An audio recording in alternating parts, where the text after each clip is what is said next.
Terima kasih sekali lagi kepada Bapak Menko Polhukam yang selama ini sudah bekerja sama dengan kami, berkoordinasi dengan sangat baik, sehingga kemudian kita bisa menyelesaikan tugas-tugas penyidikan pemantauan. Berangkat dari kasus Verdi Sambo, Komnas HAM memberikan 5 rekomendasi yang harus dipenuhi pemerintah dan Polri untuk melakukan pembenahan dalam bidang HAM.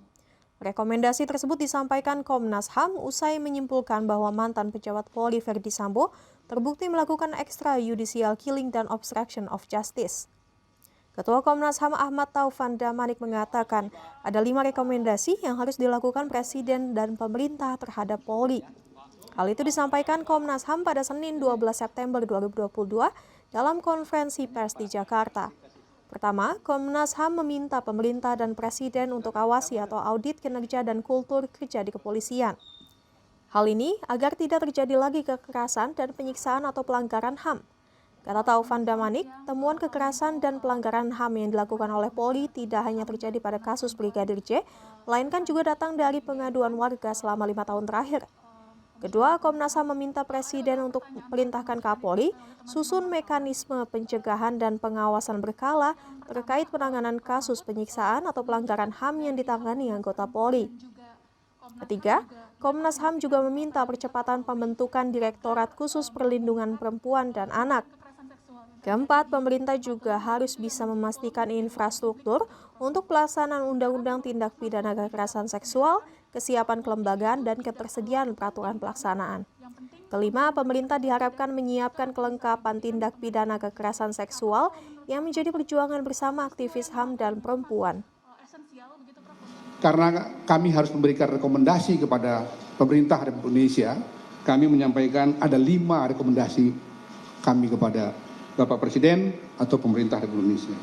Yang pertama, kami meminta untuk melakukan pengawasan atau audit kinerja dan kultur kerja di Kepolisian Republik Indonesia untuk memastikan tidak terjadinya penyiksaan, kekerasan, atau pelanggaran hak asasi manusia lainnya.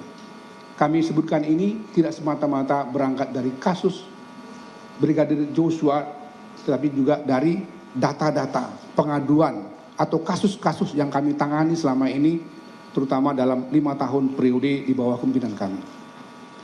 Kedua, kami meminta kepada Bapak Presiden untuk memerintahkan Kapolri untuk menyusun suatu mekanisme pencegahan dan pengawasan berkala terkait penanganan kasus kekerasan, penyiksaan, atau pelanggaran HAM lainnya yang dilakukan oleh anggota Polri.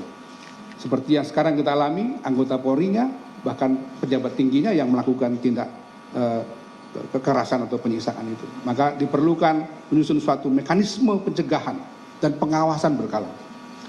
Yang ketiga, melakukan pengawasan bersama dengan Komisi Nasional Hak Asasi Manusia terhadap berbagai kasus-kasus kekerasan, penyiksaan, atau pelanggaran hak asasi manusia lainnya yang dilakukan oleh anggota Polri. Jadi perlu ada mekanisme yang bersama antara pihak polisi dengan Komnas HAM. Keempat, mempercepat proses pembentukan Direktorat Pelayanan Perempuan dan Anak di Polri. Dan yang terakhir, memastikan infrastruktur untuk pelaksanaan Undang-Undang Tindak Pidana Kekerasan Seksual, termasuk kesiapan kelembagaan dan ketersediaan peraturan pelaksanaannya. Kita tahu ini undang-undang baru yang diputuskan pada tahun ini masih membutuhkan kelengkapan infrastrukturnya. Karena itu kami berharap pemerintah Republik Indonesia memastikan penyiapan infrastruktur dan peraturan pelaksanaan dari Undang-Undang TPKS yang merupakan hasil perjuangan dari begitu banyak aktivis hak asasi manusia, terutama aktivis perempuan. Jangan lupa subscribe ya.